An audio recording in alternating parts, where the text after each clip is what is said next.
Waalaikumsalam warahmatullahi Yang saya hormati Bapak Ketua KPK Bapak Setio Budianto, Bapak Direktur Penyidikan Bapak Asep Guntur Rahayu, rekan-rekan jurnalis yang pada sore hari ini telah hadir di ruang konferensi pers Gedung Merah Putih KPK. Pada hari ini Komisi Pemberantasan Korupsi akan menyampaikan rilis penahanan tersangka Saudara HK yang lengkapnya akan disampaikan oleh Bapak Ketua. Untuk itu waktu dan tempat kami persilakan.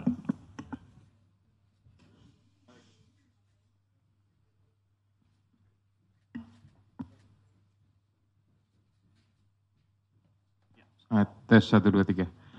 Baik, terima kasih Jubir, Pak Tesa, dan Pak Direktur Penyidikan, Pak Asep. Assalamualaikum warahmatullahi wabarakatuh. Waalaikumsalam warahmatullahi wabarakatuh. Selamat malam dan salam sejahtera untuk kita semuanya. Salam sehat. Yang saya hormati semua rekan-rekan jurnalis yang hadir di ruang konferensi pers Komisi Pemberantasan Korupsi.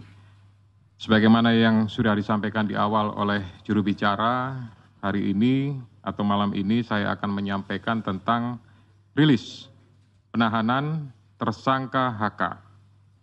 Jadi disampaikan sebelumnya bahwa pada tanggal 23 Desember 2024, KPK telah menetapkan Saudara HK sebagai tersangka berdasarkan surat perintah penyidikan nomor sprindik 152 dik.00 01 12 2024 tanggal 23 Desember 2024, yaitu dengan persangkaan dengan sengaja mencegah, merintangi atau menggagalkan secara langsung atau tidak langsung penyidikan perkara dugaan tindak pidana korupsi terkait penetapan anggota DPR RI terpilih 2019-2024 yang dilakukan oleh tersangka Harun Masiku bersama-sama dengan Saiful Bahri berupa pemberian sesuatu hadiah atau janji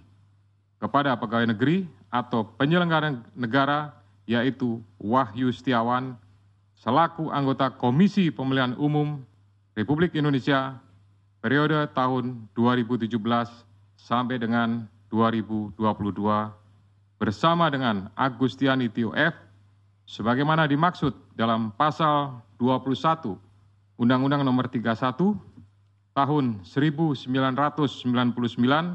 tentang pemberantasan tindak pidana korupsi sebagaimana telah diubah dengan Undang-Undang Nomor 20 tahun 2001 tentang perubahan atas Undang-Undang Nomor 31 tahun 1999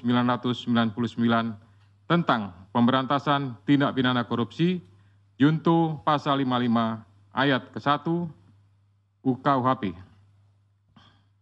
Dengan uraian perbuatan melawan hukum sebagai berikut. 1.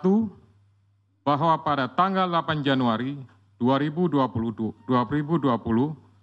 pada saat proses tangkap tangan KPK kepada para pihak, Saudara HK memerintahkan Nur Hasan, yaitu penjaga rumah aspirasi di Jalan Sultan Syahrir nomor 12A, yang biasa digunakan sebagai kantor oleh Saudara HK, untuk menelpon Harun Masiku supaya merendam HP dalam air dan segera melarikan diri. Atas perbuatan tersebut menyebabkan Harun Masiku tidak dapat ditangkap dan melarikan diri sampai dengan saat ini.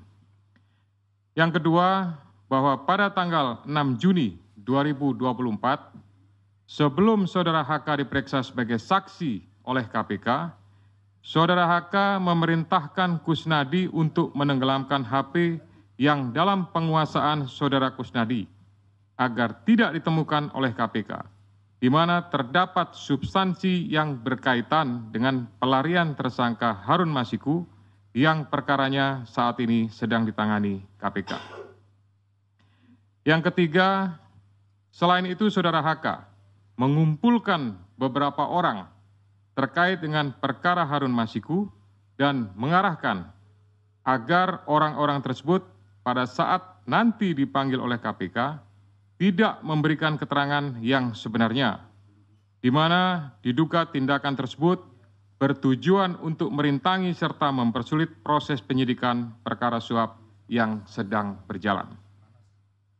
Bahwa sampai dengan saat ini penyidik telah melakukan permintaan keterangan sebanyak 53 orang saksi, 6 orang ahli, dan juga telah dilakukan kegiatan upaya paksa berupa penggeledahan di beberapa lokasi dan penyitaan dokumen, barang bukti elektronik, dan barang-barang lainnya.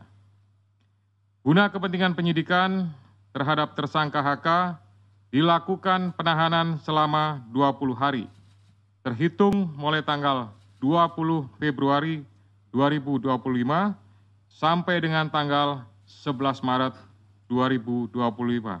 Dan penahanan dilakukan di cabang rumah tahanan negara dari Rumah Tahanan Negara kelas 1 Jakarta Timur. Terhadap perkara suap, yaitu bersama-sama dengan Harun Masiku dan kawan-kawan memberi sesuatu hadiah atau janji kepada Wahyu Setiawan selaku anggota Komisi Pemilihan Umum tahun 2017-2022 bersama-sama dengan Agustiani Tio F terkait penetapan anggota DPR RI terpilih 2019-2024 tetap dilakukan penyidik KPK pemberkasannya secara simultan.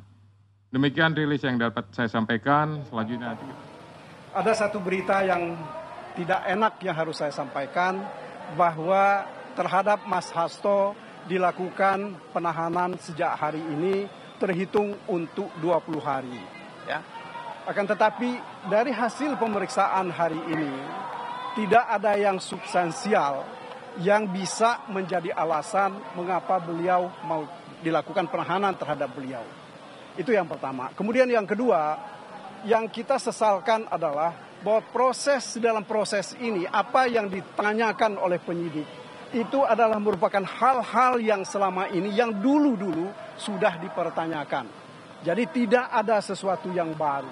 Jadi kalau saudara-saudara tanya kepada saya, apakah ada bukti permulaan mengenai suap, tidak pernah dimintakan konfirmasi. Begitu juga apakah ada bukti permulaan mengenai obstruction of justice, juga tidak dimintakan konfirmasi kepada Mas Hasto hari ini. Kita terus terang, saya kira kita harus sesalkan ini, karena bagaimanapun juga kalau kita bicara secara hukum, tidak ada alasan faktual ya dan material sehingga beliau harus ditahan pada hari ini.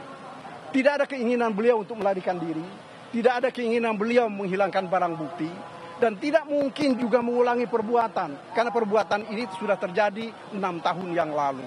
Ya. Jadi kalau kalau saudara-saudara perhatikan bahwa penahanan ini, kalau saya lihat dari surat perintah penahanan misalnya, salah satu yang menjadi argumen bagaimana Mas Hasto ditetapkan sebagai tersangka itu adalah hasil pemeriksaan lanjutan pada sesudah pertengahan Desember. Kalau saya tidak keliru 18 Desember. Sudah cukup?